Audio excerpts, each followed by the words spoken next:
अरे ये मैंने क्या कर दिया?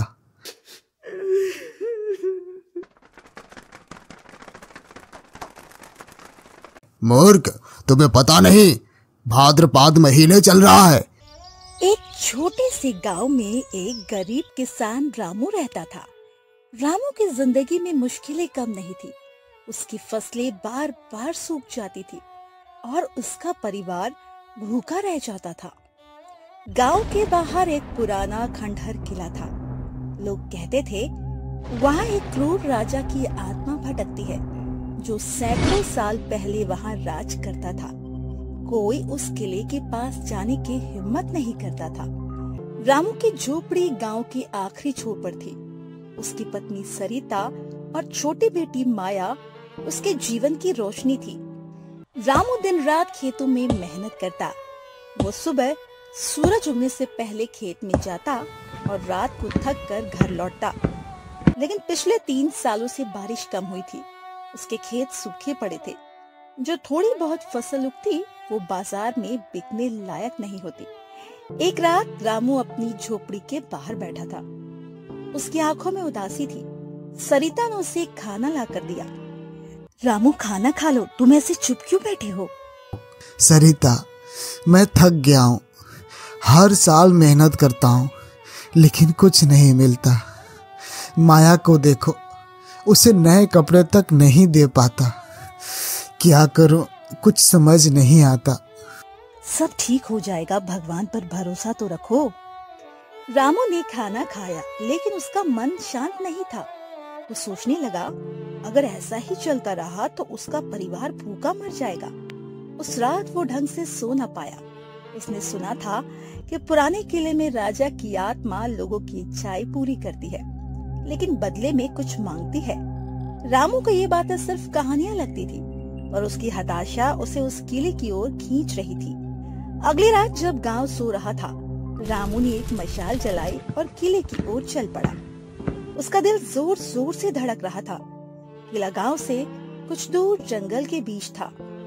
रास्ते में उल्लुओं की आवाजें और पेड़ों की सरसराहट उसे डरा रही थी। फिर भी वो रुका नहीं। किले के बड़े लोहे के दरवाजे तक पहुंचते पहुंचते उसकी सांसें तेज हो गई थी। किला अंदर से टूटा फूटा था। रामू ने मशाल ऊंची की और कदम अंदर रखा। उसने हिम्मत जुटाई और जोर से पुकारा, हे राजा, अगर तुम सच में यहाँ हो तो मेरी पुकार सुनो। मैं एक गरीब किसान हूँ, मेरी मदद करो। कुछ देर तक सन्नाटा रहा, फिर अचानक एक तेज हवा चली। मशाल की लौ कांपने लगी। रामू ने पीछे मुड़कर देखा तो एक काली छाया उसके सामने खड़ी थी। उसकी आंखें लाल थी और चेहरा धुंधला। रामू के पैर कांपने लगे।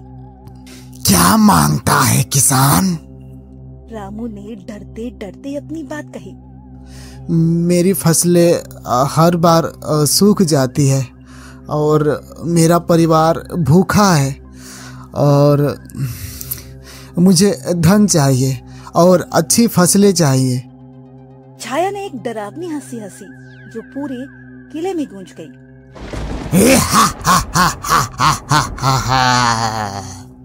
ठीक है रामू, मैं तुम्हें अथाह धन और हरी भरी फसल दूंगा, लेकिन बदले में तुम्हें हर साल अपनी सबसे कीमती चीज मुझे देनी होगी। क्या तुम तैयार हो? रामू डर गया। उसने सोचा सबसे कीमती चीज, शायद उसका अनाज या कोई जानवर। उसने जल्दबाजी में सौदा मान लिया। हाँ, मैं तैयार हूँ। छाया ने फिर हंसते हुए कहा, तो सौदा पक्का। कल से तुम्हारी जिंदगी बदल जाएगी, लेकिन याद रख, हर साल मैं आऊंगा। छाया गायब हो गई। रामू का दिल धक धक कर रहा था। उसे समझ नहीं आया कि उसने क्या कर दिया। वो जल्दी से घर लौट आया। अगली सुबह जब रामू अपने खेत में गया तो वो हैरान रह गया। उसके सूखे खेत रातों रात हरे भरे हो गए थे। गेहूं की बालियां सोने की तरह चमक रही थी। उसने पास के तालाब को देखा तो वो पानी से लबालब भरा था। रामू की आंखों में खुशी के आंसू आ गए। वो घर भागा और सरिता को सब बताया। सरिता, देखो हमारे खेत लहलहा रहे हैं, अब हमें कोई कमी नहीं होगी। ये कैसे हुआ रामू? कल तक तो सब सूखा था। रामू ने किले की बात छुपा ली। उसने कहा, शायद भगवान ने हमारी सुन ली। उस साल रामू की फसल इतनी हुई कि उसने बाजार में बेचकर ढेर सारा पैसा कमाया। उसने नई झोपड़ी बनवाई, माया के लिए नए कपड़े और खिलौने खरीदे। गांव वाले हैरान थे। कुछ लोग कहते रामू ने कोई जादू सीख लिया है, लेकिन रामू चुप रहता। उसे बस अपने सौदे की बात याद आती थी। 1 साल बीत गया। रामू की जिंदगी अब पहले से कहीं बेहतर थी, लेकिन एक रात जब वो सो रहा था, उसे ठंडी हवा का एहसास हुआ। उसने आंखें खोली तो वही काली छाया उसके सामने खड़ी थी। रामू, वक्त आ गया है, मुझे अपनी सबसे कीमती चीज दो। रामू का दिल डूबने लगा। उसने सोचा, सबसे कीमती चीज उसका खेत, उसका घर। फिर उसे अपने बैल मोहन की याद आई। मोहन उसका सबसे अच्छा बैल था, जो खेतों में सबसे ज्यादा मेहनत करता था। मैं तुम्हें अपना बैल मोहन दूंगा। छाया ने एक डरावनी मुस्कान। ठीक है, मैं उसे ले जाऊंगा, लेकिन याद रख, अगले साल मैं फिर आऊंगा। छाया गायब हो गई। अगली सुबह रामू ने देखा मोहन गौशाला में नहीं था। उसका दिल टूट गया, लेकिन उसने खुद को समझाया कि ये सौदे की कीमत थी। रामू ने फिर मेहनत की। उसकी फसलें अब अच्छी थी। उसने नया बैल खरीदा, लेकिन मोहन की कमी उसे खलती थी। गांव वाले उसकी तरक्की देखकर जलते थे। कुछ लोग कहते, रामू ने जरूर कोई गलत काम किया है। दूसरे साल की एक रात छाया फिर आई। रामू, मुझे अपनी सबसे कीमती चीज दो। रामू ने इस बार अपनी गाय गंगा को चुना। गंगा रोज ढेर सारा दूध देती थी और माया उसे बहुत प्यार करती थी, लेकिन रामू के पास और कोई रास्ता न था। मैं तुम्हें गंगा दूंगा। छाया ने गंगा को ले लिया और गायब हो गई। अगली सुबह गंगा भी गौशाला से गायब थी। माया रोने लगी। पिताजी, गंगा कहाँ गई? वो बीमार थी बेटी, उसे कहीं ले गए।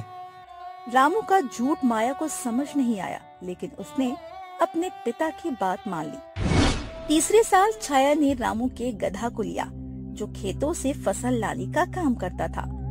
उसकी गैर मौजूदगी में रामू को रातें डरावने लगने लगी। चौथे साल छाया ने उसका सबसे कीमती खेत मांगा। रामू ने वो भी दे दिया। अब उसके पास सिर्फ उसका घर, उसकी पत्नी और माया बची थी। हर साल छाया का आना रामू के लिए एक दहशत बन गया था। वो रात को सो नहीं पाता था। उसे लगता था छाया उसे देख रही है। सरिता को भी शक होने लगा था। रामू, तुम कुछ छुपा रहे हो। हमारे जानवर, हमारा खेत सब क्यों गायब हो रहा है? कुछ नहीं सरिता, बस समय खराब है। लेकिन रामू जानता था, उसने जो सौदा किया वो अब उसकी जिंदगी को निगल रहा था। 5वां साल आया। रामू अब पूरी तरह टूट चुका था। उसकी संपत्ति धीरे धीरे खत्म हो रही थी। वो सिर्फ माया और सरिता के लिए जी रहा था। एक रात जब वो माया को सुला रहा था, छाया फिर प्रकट हुई। रामू, अब वक्त है, मुझे अपनी सबसे कीमती चीज दो। रामू ने चारों ओर देखा। उसके पास अब कुछ न था। फिर उसकी नजर माया पर पड़ी, जो मासूमियत से सो रही थी। उसका दिल जोर से धड़कने लगा। नहीं, मैं कुछ नहीं दूंगा। मेरे पास अब कुछ बचा ही नहीं। झूठ मत बोल रामू, मुझे माया चाहिए। वो तुम्हारी सबसे कीमती चीज है। रामू चीख पड़ा। नहीं, मैंने धन के लिए ये सौदा किया, पर अपनी बेटी नहीं दूंगा। छाया क्रोध में गरज उठी। सौदा तो सौदा है। अगर तुमने माया नहीं दी तो मैं तुम्हारा सब कुछ नष्ट कर दूंगा। रामू रोने लगा। उसने माया को गले से लगाया। तभी माया की नींद खुल गई। उसने अपने पिता को रोते देखा। पिताजी, आप रो क्यों रहे हैं? रामू कुछ बोल न पाया, लेकिन माया ने उस छाया को देख लिया। वो डर गई, लेकिन उसने हिम्मत दिखाई। उसने अपनी छोटी सी आवाज में एक भजन गाना शुरू किया जो उसकी माँ ने उसे सिखाया था। राम नाम जपो सुख पाओ, हर डर को भगाओ। माया की मासूम आवाज किले में गूंजने लगी। छाया चीखने लगी। उसकी लाल आंखें धीरे धीरे मध्यम पड़ने लगी। किला कांपने लगा। अचानक एक तेज रोशनी फैली और छाया गायब हो गई। सुबह हुई। रामू ने देखा उसकी सारी संपत्ति गायब थी। उसका घर फिर से पुरानी झोपड़ी बन गया था, लेकिन माया और सरिता सुरक्षित थी। रामू ने माया को गले लगाया। माया, तुमने मुझे बचा लिया। पिताजी, वो डरावनी छाया क्या थी? रामू ने सरिता और माया को सारी बात बता दी। वो रोते हुए बोला, मैंने लालच में ये सौदा किया, लेकिन अब मैं कसम खाता हूँ कि कभी ऐसा नहीं करूँगा। सरिता ने उसे माफ कर दिया। रामू, अब हम साथ हैं, यही सबसे बड़ी संपत्ति है। ये बात तुम्हें समझनी होगी। रामू ने फिर से मेहनत शुरू की। गांव वालों ने उसकी मदद की। कुछ ने उसे बीज दिए, कुछ ने खेत जोतने में साथ दिया। धीरे धीरे रामू का जीवन फिर से पटरी पर आने लगा। वो अब लालच नहीं करता था। माया बड़ी होकर एक नेक लड़की बनी। उसकी मासूमियत ने न सिर्फ छाया को भगाया, बल्कि रामू को भी सही रास्ता दिखाया। एक शिकारी जंगल में शिकार के लिए इधर से उधर भटक रहा था। तभी आकाश में एक विचित्र पक्षी दिखाई दी। तभी धनुष उठाया और उसके ऊपर वार किया। तभी वो विचित्र प्राणी नीचे गिरी और सांस तोड़ दी। अरे, ये मैंने क्या कर दिया? ये कैसा विचित्र प्राणी है जिसे हमने मार दिया? तभी वो एक वृक्ष के पास जाकर बैठ गया। तभी वहाँ पर एक तोता आता है। अरे भाई, तुम कौन हो और इस सुनसान जंगल में क्यों बैठे हो? मैं एक रामपुर गांव का रहने वाला हूँ। मेरा नाम धनीलाल है। मेरे पुत्रों ने ही हमारे ही घर से धक्के मार के निकाल दिया है और कहा, तुम इस घर में कदम भी मत रखना। मैं भूख की तलाश में इधर उधर घूम रहा था, लेकिन संयोगवश मैं एक विचित्र प्राणी को मार दिया। इसकी वजह से मैं बहुत चिंतित हूँ। धनीलाल, मैं एक दक्षिण जंगल के प्रसिद्ध पंछी हूँ। अगर तुम चाहो तुम्हारी गरीबी को दूर कर सकता हूँ और तुम्हें राजा बना सकता हूँ। क्या ये सचमुच में हो सकता है? हाँ, हो सकता है, लेकिन राजा बनने के लिए थोड़ा कष्ट सहना पड़ेगा। कष्ट? कैसा कष्ट? धनी, मुझे तुम्हारे हाथ में राज्य योग की रेखा बनानी पड़ेगी। लेकिन हाथ में ऐसा रेखा किस प्रकार बनाई जाती है? मुझे अपने चोंच से तुम्हारी हथेली पर रेखा खींचनी होगी। ऐसा करने से तुम्हें थोड़ा दर्द महसूस होगा और इससे तुम्हारी बंद दरवाजा की ताला खुल जाएगी। धनी तोता की बात सुनकर सोच में पड़ गया। फिर कुछ देर तक सोचा और कहने लगा, मुझे आपकी बात मंजूर है तोता जी। आप जल्दी से मेरे हथेली पर ऐसा रेखा खींच दीजिए। ये सुनकर तोता ने अपनी चोंच से राजयोग का रेखा खींचा और बोला, धनी, तुम जाओ, तुम्हारी किस्मत में राजयोग का रेखा बन चुका है। जल्दी तुम किसी देश का राजा बन जाओगे। धनीलाल ने उस तोते को प्रणाम किया और वहाँ से चल दिया। उसके जाने के बाद पक्षी भी दक्षिण दिशा के जंगल में चल पड़ी और वो अपने घर की ओर खुशी खुशी चल पड़ा और सोचने लगा, अब मैं राजा बन जाऊंगा और पूरे क्षेत्र में राज करूंगा। तभी धनीलाल एक नदी के पास पहुंचता है और सोचता है, क्यों ना मैं इस नदी में तीर धनुष को प्रवाहित कर दूं। अब मुझे शिकार करने की क्या जरूरत है? तभी वो नदी में अपनी तीर धनुष को प्रवाहित कर देता है और प्रार्थना करने लगता है, हे नदी महाराज, मुझे जल्दी से जल्दी राजा बना दो। धनीलाल नदी के पास खड़ा ही था। वहाँ पर दो सैनिक आए। तुम्हें हमारे मंत्री जी ने बुलाया है। लेकिन क्यों? इस प्रश्न का उत्तर महामंत्री जी ही देंगे। वो तुम्हारी प्रतीक्षा कर रहे हैं। तो ठीक है, फिर चलो। धनीलाल उस सैनिक के साथ चल पड़ा। जैसे ही राजमहल के सामने पहुंचा, महामंत्री जी ने उसका स्वागत किया और कहने लगा, आइए हुजूर, हम लोग आपका ही स्वागत कर रहे थे। ये महामंत्री मुझे इतना आदर क्यों दे रहा है? ये सब क्या माजरा है? मैं किसी चक्कर में तो नहीं फंस रहा हूँ? धनीलाल को सच में देखकर महामंत्री कहता है, हुजूर, आप अपने मन में किसी तरह का कोई शंका ना रखें। हम तो आप उच्च अवधि पर बैठने वाले हैं। उच्च औधा? वो कैसा? हुजूर, आज से आप खुशबूपुर राज्य के नए राजा होंगे। धनीलाल हैरान रह गया। राजा? और मैं? ये मैं क्या सुन रहा हूँ?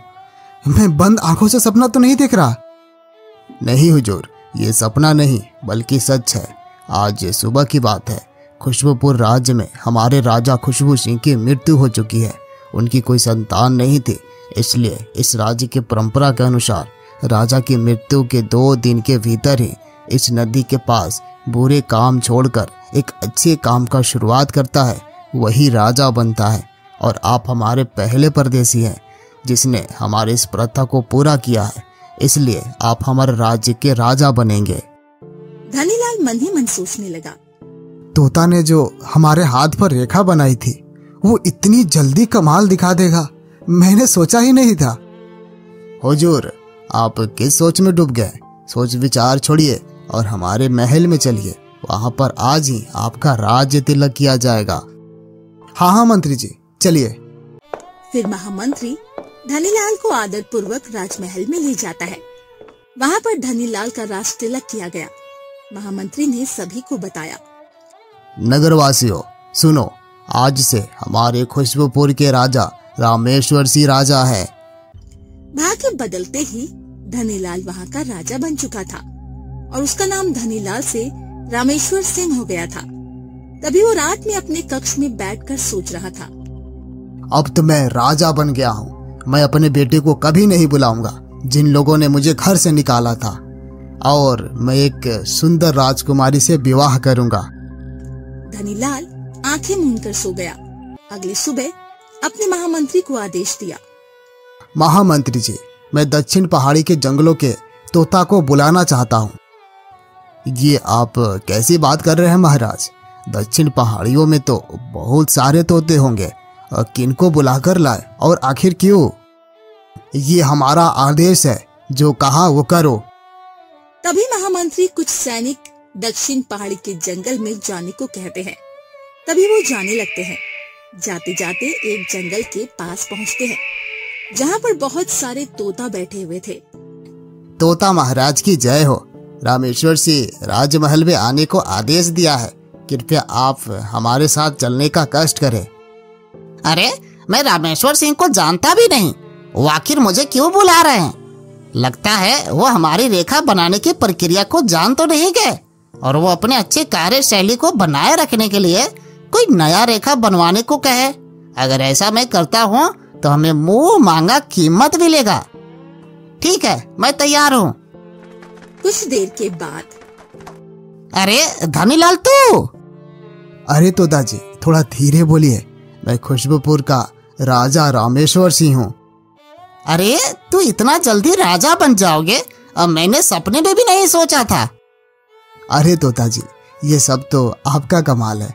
अगर आप अपनी चोंच से हमारी हथेली पर रेखा नहीं बनाई होती तो आज हमारा भाग्य नहीं बदला होता, और आज आपकी वजह से मैं राजा बना। इसलिए मैं आपको सोना, चांदी, हीरो से भरा हुआ 5 हाथी का समूह देता हूँ। ये सब सुनकर तोता बहुत खुश होता है और कहने लगता है, धन्यवाद महाराज, मैं आपकी भेंट स्वीकार करता हूँ। तोता जी, आप समय समय पर हमारे राजमहल में मिलने के लिए आया कीजिएगा। ठीक है महाराज, जैसी आपकी आज्ञा। तोता अपने इनाम लेकर जंगल की ओर निकल पड़ा। राजा अपने कक्ष में बैठा हुआ मन ही मन सोचने लगा, अब मैं इस क्षेत्र का राजा बन गया। अब हमें कोई ना कोई ऐसा कार्य करना चाहिए जिससे खुशबूपुर राज्य के लोगों पर हमारा वर्चस्व बना रहे। क्यों ना हम पड़ोसी राज्य पर हमला करके हरा दूं और उनके राज्य को अपने राज्य में मिला दूं। ऐसा करने से हमारा राज्य बड़ा हो जाएगा और ये लोग हमारा और भी वाह वाह करेंगे। तभी वो महामंत्री जी को वहाँ पर बुलाते हैं। महामंत्री जी, हमारे राज्य का सबसे पड़ोसी राज्य कौन सा है और वहाँ का राजा कौन है? हमारे राज्य से सटा हुआ राज्य महाविजय सिंह का है। जल्दी ही सैनिक को युद्ध पर जाने की सूचना दे दीजिए और आज ही युद्ध करेंगे। महाराज, आप किससे युद्ध करना चाहते हैं? हमारे किसी भी राजा के साथ कोई भी दुश्मनी नहीं है। राजा महाविजय के साथ दोस्ताना संबंध है। आपसे पहले वाले महाराज से अच्छी दोस्ती थी। तभी राजा रामेश्वर सिंह महामंत्री पर भड़क उठते हैं। महामंत्री जी, मैं आपको यहाँ पर इसलिए नहीं बुलाया कि हमें आप उपदेश दें। राजा आप हैं या हम? महाराज, राजा तो आप ही हैं और आप ही रहेंगे, लेकिन हमारी आपसे हाथ जोड़कर विनती है कि अभी आप राजसव के राजा अभी नए बने हैं, इसलिए महाविजय राजा पर अतिक्रमण करने जैसी गलती ना करे। एक बार बैठकर अच्छी तरीके से विचार कर ले। मैं जानता हूँ महाविजय का राज्य हमारे राज्य से बहुत छोटा है और राजा महाविजय के पास हमारी सेना से उनकी सेना बहुत छोटी है, लेकिन महाविजय राजा बहुत सारे युद्ध को जीत चुके हैं, इसलिए ये आक्रमण करना सही नहीं है। बस मंत्री जी, बस बहुत हो चुका आपका भाषण, अब बंद कीजिए। मैं इस राज्य का राजा हूँ, इसलिए जो मैंने फैसला किया वही होगा और यह युद्ध होकर रहेगा। अब जाइए, सैनिकों को युद्ध पर जाने का आदेश दीजिए, वरना आपकी दिशा और दशा बदलने में थोड़ा भी समय नहीं लगेगा। जैसी आपकी इच्छा महाराज, हमें आपको समझाना फर्ज था। मैंने अपना कार्य पूरा किया है। मैं अभी तुरंत सेनापति जी को जाकर आदेश सुना देता हूँ। इतना कहकर महामंत्री वहाँ से चला जाता है। जब सेनापति के पास पहुँचता है तो वो कहने लगता है, सेनापति जी, हमारे रामेश्वर सिंह महाराज अभी तुरंत महाविजय के राजा पर हमला करना चाहते हैं। आप जल्दी से जल्दी पूरी सेना को इकट्ठा कीजिए और युद्ध पर जाने के लिए तैयार हो जाइए। महाराज को ये क्या सूझा कि वो आक्रमण करने के लिए इतना व्याकुल है? क्या आपने मना नहीं किया? सेनापति जी, मैं महाराज को बहुत समझाया पर वो अपने जिद पर अड़े हुए हैं, इसलिए अब युद्ध के अलावा कोई रास्ता नहीं है। तो ठीक है महामंत्री जी, महाराज का आदेश का पालन करना हमारा कर्तव्य है। मैं जल्द ही सारे सैनिकों को इकट्ठा करता हूँ और उन्हें युद्ध पर जाने के लिए तैयार करता हूँ। युद्ध पर जाने के लिए पूरी तैयारी कर ली गई। राजा रामेश्वर सिंह अपनी सेना को लेकर महाविजय महाराजा के क्षेत्र में जाना शुरू कर दिए। जब राजा महाविजय को ये सूचना मिली तो वो सोचने लगा, आखिर रामेश्वर सिंह राजा को क्या सोच गया है? वहाँ के महामंत्री जी ने हमारे बारे में नहीं बताया। हमारे उनके राजा के साथ दोस्ताना संबंध था, परंतु जब संकट आ ही गया तो युद्ध तो करना ही पड़ेगा। आखिर हमारी छोटी सी सेना रामेश्वर सिंह की सेना के सामने मुकाबला कैसे करेगी? खैर, नतीजा जो भी हो, हमें अपनी सेना को तुरंत युद्ध के लिए तैयार करना चाहिए। कुछ समय बाद महाराज रामेश्वर सिंह की सेना और महाविजय की सेना आमने सामने थी। कुछ ही समय बाद महाविजय महाराज की सेना जमीन पर मानव की तरह शव की तरह लेटी थी।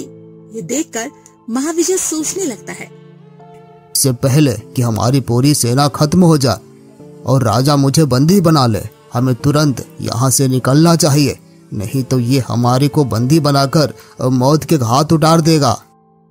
ये सोचकर राजा महाविजय ने अपने घोड़े को युद्ध भूमि से विपरीत दिशा में मोड़ लिया और वहाँ से भाग निकले और फिर सोचने लगे, अब मैं यहाँ से कहाँ जाऊँ? वहाँ पर तो महारानी जी अकेले ही रह गए। अब तो हमें भगवान ही भला करेंगे। तभी वो चलते चलते दक्षिण पहाड़ी के इलाके में पहुँचता है, जहाँ पर बहुत सारी पक्षियाँ बातें कर रही थी। क्या हुआ युवक, तुम हमारे इस इलाके में क्यों आए हो? क्या तुम रास्ता भटक गए हो या हमें नुकसान पहुंचाने के लिए आए हो? नहीं मोर महारानी, मैं एक बहुत बड़े संकट में हूँ। रामेश्वर सिंह राजा हमारे ऊपर अचानक हमला कर दिए हैं और हम अपनी जान को बचाते हुए उससे युद्ध के इलाके से भाग आया हूँ, परंतु हमारी पत्नी उस राजमहल में है। न जाने वो राजा हमारे पत्नी के साथ दुर्व्यवहार कर सकता है। कृपया करके हमें बचाएं। चिंता न करे, ऐसा कुछ नहीं होगा। मैं अपने कुछ पक्षियों को वहाँ पर रामेश्वर सिंह के राज्य में भेजती हूँ। ताकि उनकी हालचाल का पता लग सके। तभी वो मोर महारानी कुछ तोते को रामेश्वर सिंह के राज्य में भेजती है। महाराज, महाविजय की सेना पूरी तरह से हार चुकी है, आपका क्या आदेश है? महामंत्री जी, महाविजय सिंह राजा हमारे कब्जे में नहीं आए, इसलिए उन्हें पकड़ने के लिए जल्दी से जल्दी राजमहल पर हमला किया जाए और उनकी महारानी को उठाकर कारागार में बंद किया जाए। तभी महारानी के कक्ष में पहुंचते हैं और उन्हें बंदी बनाकर काल कोठरी में डाल देते हैं। तभी महाराज उसके पास मिलने के लिए जाते हैं। क्या महारानी जी, आप तो ऐसा लग रही है जैसे स्वर्ग की अप्सरा उतरी हुई है। क्या आप हमसे विवाह करेंगी? कदापि नहीं। मैं अपने शरीर को अग्नि में भस्म कर दूंगी, लेकिन मैं किसी दूसरे राज्य के राजा से विवाह नहीं करूंगी। महाराज रामेश्वर सिंह गुस्से में आ गया और महामंत्री से कहने लगा, महामंत्री जी, तुरंत विजय सिंह की महारानी को हमारे कक्ष में लाया जाए, मैं उनका स्वागत बिस्तर से करूंगा। आप ये गलत कर रहे हैं महाराज। जो कह रहा हूँ वही सुनो, नहीं तो मैं तुम्हारे साथ क्या क्या करूंगा ये तुम भली भांति जानती हो। जो आज्ञा महाराज। तभी कुछ सैनिकों के साथ महामंत्री उस महारानी को महाराज के कक्ष में छोड़ देते हैं। वो राजा उनके साथ जोर जबरदस्ती करता है और उनका पूरा वस्त्र उतार कर फिर से कारागार में बंद कर देता है। ये सब वो तोता देख रहा होता है। तभी वो महारानी मोर के पास जाता है और कहता है, मोर महारानी की जय हो। महारानी जी, जो मैंने देखा वो मैं कभी सोच भी नहीं सकता था। रामेश्वर सिंह राजा ने विजय सिंह की महारानी को बिस्तर पर दुर्व्यवहार किया और उन्हें वस्त्रहीन कर कर कारागार में बंद कर दिया है। लेकिन अफसोस की बात यह है कि मैं ही उस राजा के हाथ पर उससे राजस्व होने का रेखा बनाया था। मोर महारानी, हमें माफ कर दीजिए। ये सुनकर विजय सिंह राजा जमीन पर बैठकर रोने लगते हैं। महारानी जी, आखिर हमने किसी का क्या बिगाड़ा था जो हमारे धर्मपत्नी के साथ ऐसा दुष्कर्म हुआ? महाराज विजय सिंह, धीरज रखिए आप, पाप का घड़ा एक ना एक दिन फूटता ही है। मोर महारानी जी, हमारा तो सब कुछ लूट गया, अब हम कहाँ पर जाएंगे? इसका एक उपाय है जो इस रामेश्वर सिंह को सबक सिखा सकती है। वो क्या उपाय है महारानी? इसका यही उपाय है जो महाराजा रामेश्वर सिंह ने अपनी हथेली पर रेखा खिंचवा कर राजा बना है, वो मिटाना होगा। लेकिन ये पता जरूर होना चाहिए कि वो एक पहले शिकारी था। उसने वो यदुवंशी कुल की स्त्री को मार गिरा दिया था, जो कि वो अपने पुत्र को दूध पिलाने के लिए जा रही थी। तभी उसी क्षण वो स्त्री बंद आंखों से और बंद जुबान से ये श्राप दिया गया था, यदुवंशी कुल के राजा ही उसका वध कर सकते हैं। इनका तो किसी भी यदुवंशी कुल के राजा से कोई दुश्मनी नहीं है। आखिर यह कैसे हो सकता है कि वो इनसे युद्ध करे? रामेश्वर सिंह की दुश्मनी तो आपसे भी नहीं थी, लेकिन वो लालच में आकर आपके ऊपर आक्रमण किया। इसी प्रकार किसी योजना के तहत यदुवंशी कुल के राजा को उसके प्रति क्रोध उत्पन्न करना पड़ेगा। तभी वो सारे लोग मिलकर एक योजना बनाते हैं। तभी वो तोता महामंत्री जी के पास जाता है और बातचीत करता है। तभी वो महामंत्री महाराज से कहते हैं, महाराज की जय हो। महाराज, हमारे राज्य में ये परंपरा है कि जो नए राजा बनते हैं वो यदुवंशी कुल के राजा को निमंत्रण देकर भोज पर बुलाते हैं, जिससे उनकी आत्मशक्ति और भी बढ़ जाती है। ठीक है, अभी तुरंत यदुवंशी कुल के राजा मुरली जी को भोज का निमंत्रण दिया जाए। तभी उधर तोता और मोर मिलकर इस योजना को सफल बनाने में लगे थे।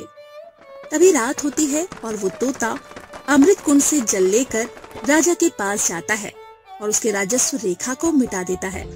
जैसे ही सुबह होती है, यदुवंशी कुल के राजा भोज पर बैठ जाते और वो देखकर भड़क उठते हैं। अरे ये क्या है? भोजन में मांस के टुकड़े? अरे ये कहाँ से आया? हमने तो सात्विक भोजन बनवाया था। मूर्ख, तुम्हें पता नहीं, भाद्रपद महीने चल रहा है। इस समय श्री कृष्ण भगवान ने जन्म लिया था और कुछ दिन बाद जन्माष्टमी भी है। हमें माफ कर दे मुरली महाराज, हमसे गलती हो गई, लेकिन हमने ऐसा नहीं किया। हो सकता है किसी ने हमें इस कार्यशैली में फंसाया है। इस चीज की चेतना तुम्हें होनी चाहिए थी। यह गलती अब तुम कर चुके हो अब इसका संहार ही होगा। तभी मुरली सिंह ने धनुष उठाया और उस पर वार किया। तभी वो तड़प कर वहीं पर प्राण त्याग दिया। महामंत्री जी उनसे सारी बातें कहते हैं और उनसे क्षमा भी मांगते हैं, क्योंकि अगर वो ऐसा नहीं करते तो न जाने कितनी स्त्रियों के साथ राजा दुर्व्यवहार कर सकता था। तभी महाराजा विजय सिंह वहाँ पर आए और अपनी पत्नी को कारागार से छुड़ा लिया और वो उस राज्य का राजा बन गया और उन्होंने सभी पक्षियों को धन्यवाद किया। एक छोटे से गांव में एक किसान रहता था जिसका नाम था भोला। गांव का नाम था सुखनपुर, जहाँ की मिट्टी कभी उपजाऊ हुआ करती थी। भोला एक मेहनती किसान था। उसके पास एक छोटा सा खेत था जिसमें वो गेहूं, मक्का और मौसमी सब्जियां उगाता था। उसकी पत्नी सरिता और उनका 7 साल का बेटा छोटू उसके जीवन का आधार थे। लेकिन पिछले 4 सालों से गांव में सूखा पड़ रहा था। नदी सूख गई थी और भोला का खेत बंजर हो गया था। उसकी मेहनत अब रेत में पानी की तरह बेकार हो रही थी। एक दिन भोला अपने खेत में बैठा था। उसकी आंखों से आंसू टपक रहे थे। वो सोच रहा था कि अब अपने परिवार को कैसे खिलाएगा। गांव के बाकी लोग भी परेशान थे, लेकिन भोला की हालत सबसे खराब थी। उसका खेत गांव के छोर पर था, जहां नदी का पानी कभी पहुंचता ही नहीं था। भोला ने अपने सूखे खेत को देखा और मन ही मन कहा, हे भगवान, अब मैं क्या करूं? मेरी मेहनत का कोई फल नहीं मिल रहा। तभी उसकी नजर दूर एक पुराने बरगद के पेड़ के नीचे पड़ी। वहां कुछ चमक रहा था। भोला उस ओर चल पड़ा। पास पहुंचकर उसने देखा वहां एक पुराना टूटा फूटा कुआं था। कुएं के पास एक छोटा सा तांबे का सिक्का पड़ा था, जिस पर अजीब से नक्काशीदार निशान बने थे। सिक्का पुराना लग रहा था, जैसे किसी ने उसे सालों पहले वही छोड़ दिया हो। भोला ने उसे उठाया और गौर से देखने लगा। भोला ने सिक्के को उंगलियों में घुमाते हुए खुद से कहा, ये क्या चीज है? कोई पुराना खजाना तो नहीं? या किसी ने यहाँ गिरा दिया? लेकिन गांव में तो ऐसा सिक्का कभी नहीं देखा। तभी कुएं से एक गहरी रहस्यमयी आवाज गूंजी, एक किसान जो मांगेगा वो पाएगा, पर हर इच्छा की कीमत चुकानी पड़ेगी। कौन बोल रहा है? ये कुआं बोल रहा है क्या? मैं पागल तो नहीं हो गया? हाँ, मैं जादुई कुआं हूँ। इस सिक्के को मुझ में डाल और अपनी मनोकामना मांग। जो चाहेगा वो सब मिलेगा। मुझे पानी चाहिए। मेरे खेत सूख गए हैं। मेरा परिवार भूखा मर रहा है। कुछ ऐसा कर कि हमारी जिंदगी बदल जाए। ठीक है, सिक्का डाल दे। भोला ने थरथराते हाथों से सिक्का कुएं में डाला। जैसे ही सिक्का नीचे गिरा, एक तेज नीली रोशनी कुएं से निकली। सूखा कुआं अचानक पानी से भर गया। पानी ऊपर तक उछलने लगा और खेत की ओर बहने लगा, जैसे कोई नदी अचानक जाग उठी हो। भोला की आंखें आश्चर्य से फैल गई। वो खुशी से चिल्लाया, अरे वाह, ये तो सचमुच चमत्कार है। भगवान ने मेरी सुन ली। भोला दौड़कर घर पहुंचा। उसने सरिता को बुलाया और सारी बात बताई। सरिता पहले तो यकीन नहीं कर पाई। फिर उसने कहा, भोला, तू गर्मी से बेहोश तो नहीं हो गया? कुआं बोलता है, ये क्या बात कर रहा है? लेकिन भोला ने उसे और छोटू को खींचकर खेत की ओर ले गया। जब वे वहां पहुंचे तो उनकी आंखें फटी की फटी रह गई। सूखा खेत अब पानी से लबालब था। पानी की छोटी छोटी धाराएं खेत के हर कोने में फैल रही थी। भोला ने तुरंत अपने पुराने बीज निकाले, कुछ गेहूं के, कुछ मक्के के, और खेत में बो दिए। कुछ ही दिनों में खेत में हरी भरी फसल लहलहाने लगी। गेहूं के सुनहरे डंठल हवा में लहरा रहे थे। मक्के की बालियां भारी हो गई थी और सब्जियों के पौधों पर छोटे छोटे फल लगने शुरू हो गए थे। गांव वाले हैरान थे। कुछ ने भोला से पूछा, ये पानी कहाँ से आया? भोला ने कोई जादू सीख लिया है। लेकिन भोला ने किसी को सच नहीं बताया। वो बस मुस्कुराता और कहता, मेरी मेहनत रंग लाई। पर उसके मन में एक डर भी था। उसे कुएं की बात याद थी। हर इच्छा की कीमत चुकानी पड़ेगी। एक शाम जब भोला और उसका परिवार खेत से लौट रहा था, तब सरिता ने पूछा, भोला ये सब ठीक तो है ना? इतना पानी अचानक कैसे आ गया? सरिता, ये जादुई कुएं की देन है। उसने कहा था कि जो मांगूंगा वो मिलेगा। पापा, तो क्या वो कुआं भगवान है? पता नहीं छोटू, पर जो भी है उसने हमें बचा लिया। मुझे तो डर लग रहा है भोला, कहीं कुछ गलत ना हो जाए। चिंता मत कर सरिता, अब हमारे पास फसल है, खाना है, सब ठीक हो जाएगा। लेकिन एक रात भोला को सपने में वही गहरी आवाज सुनाई दी। तेरी पहली इच्छा पूरी हुई, अब कीमत चुकाने का वक्त आ गया है।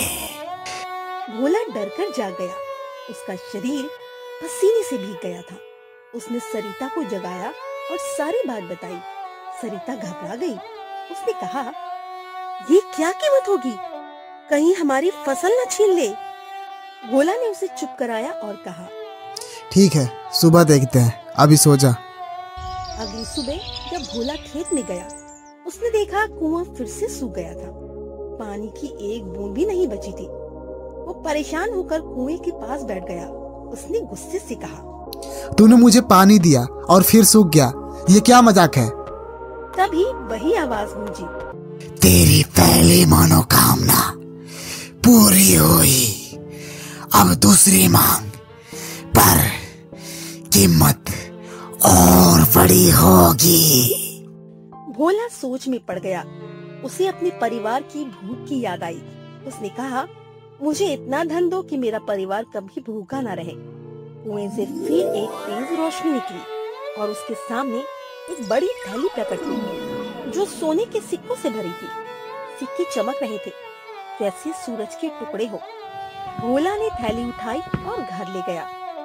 ये क्या लाया है भोला? इतना सोना कहाँ से मिला तुझे? कुएं ने दिया, मैंने धन मांगा और ये दे दिया। पापा, अब तो हम अमीर हो गए। मुझे नई साइकिल चाहिए और ढेर सारे खिलौने भी। ठीक है छोटू, पर हमें सोच समझकर खर्च करना होगा। ये सोना आसानी से नहीं आया।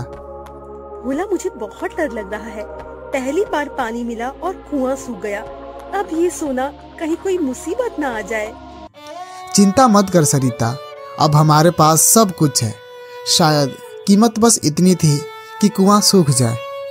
भोला ने सोने के सिक्कों से गांव में एक पक्का मकान बनवाया। उसने छोटू को गांव के स्कूल में दाखिल कराया और सरिता के लिए नए कपड़े और गहने खरीदे। उसने अपने खेत के लिए एक नया हल और बैल भी खरीदे ताकि मेहनत आसान हो जाए। गांव वाले भोला की तरक्की देखकर चलने लगे थे। कुछ ने उससे उधार मांगा तो कुछ ने उसकी बुराई शुरू कर दी। गांव का मुखिया रामलाल, जो हमेशा अपनी दबंगई के लिए जाना जाता था, भोला के पास आया। भोला, ये सब कैसे हुआ? तू तो पहले 2 वक्त की रोटी के लिए तरसता था, अब ये पक्का मकान, सोना, ये सब कहाँ से आया? मुखिया जी, बस मेहनत रंग लाई, थोड़ी किस्मत भी साथ देगी। मुझे कुछ ठीक नहीं लग रहा। अगर कोई गड़बड़ की तो गांव से निकाल दूंगा, समझा?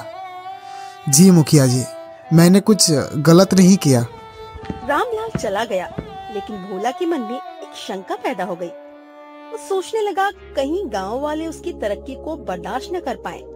उसने सरिता से कहा, अब ये गांव में कम लोगों से मिले जुले, लेकिन उसकी चिंता यही खत्म नहीं हुई। उस दिन बाद जब भोला अपने नए घर में सो रहा था, उसे फिर वही आवाज सुनाई दी। अब दूसरी कीमत चुकाने का वक्त है। सुबह जब भोला उठा तो उसने देखा छोटू गायब था। छोटू? छोटू कहाँ गया? सरिता रोने लगी और पूरे घर को छान मारा। छोटू का नया साइकिल घर के बाहर ही पड़ा था, लेकिन वो कहीं नहीं दिखा। भोला समझ गया ये कुएं की कीमत थी। वो दौड़कर कुएं के पास गई। उसने चिल्लाकर कहा, मेरा बेटा वापस कर दे। जो मांगा वो तूने दिया, पर ये कीमत मैं नहीं चुका सकता। कुएं से आवाज आई, तेरी तीसरी मनोकामना मांग, शायद तेरा बेटा वापस मिल जाए। भोला की आंखों में आंसू थे। उसने अपने परिवार को याद किया, सरिता की मुस्कान, छोटू की शरारतें। उसने कहा, मुझे मेरा छोटू चाहिए और कुछ नहीं। ठीक है, पर इसके लिए तुझे अपनी सारी दौलत छोड़नी होगी। ले लो सब कुछ, मकान, सोना जो है सब ले लो, बस मेरा बेटा लौटा दो। जैसी तेरी मर्जी। जैसे ही भोला ने ये कहा, कुएं से एक तेज हवा चली। उसकी आंखों के सामने उसका पक्का मकान धूल में मिल गया। सोने की थैली गायब हो गई। बैल और हल भी कहीं नहीं दिखे। उसी पल छोटू कुएं के पास खड़ा मिला। वो डरा हुआ था और रो रहा था। भोला ने उसे गले से लगा लिया और रोने लगा। सरिता भी दौड़कर आई और तीनों एक दूसरे से लिपट गए। छोटू को कुछ याद नहीं था कि वो कहाँ गया था। पापा, मैं कहाँ था? मुझे कुछ याद नहीं। वहाँ पर सब अंधेरा था। तू ठीक है छोटू, बस यही काफी है। अब मैं उस कुएं से कुछ नहीं मांगूंगा। हाँ भोला, जो है उसी में खुश रहेंगे। ये जादू हमें नहीं चाहिए। मैंने लालच किया सरिता, अब बस मेहनत से जिंदगी चलाएंगे। उस दिन के बाद भोला ने कुएं की ओर मुंह नहीं किया। कुछ दिनों बाद कुआं भी गायब हो गया, जैसे कभी था ही नहीं। भोला अपने पुराने खेत में फिर से मेहनत करने लगा। बारिश कम थी, पर वो नदी से पानी लाकर खेत सींचता था। उसने अपने पुराने मिट्टी के घर को फिर से ठीक किया। उसकी फसल अब पहले जितनी शानदार नहीं थी, पर परिवार का पेट भर जाता था। गांव वाले भोला की कहानी को एक सबक की तरह सुनाते थे। वे कहते, जादुई कुआं हर मनोकामना पूरी करता है, पर उसकी कीमत कोई नहीं चुकाना चाहता। Like, comment, and subscribe.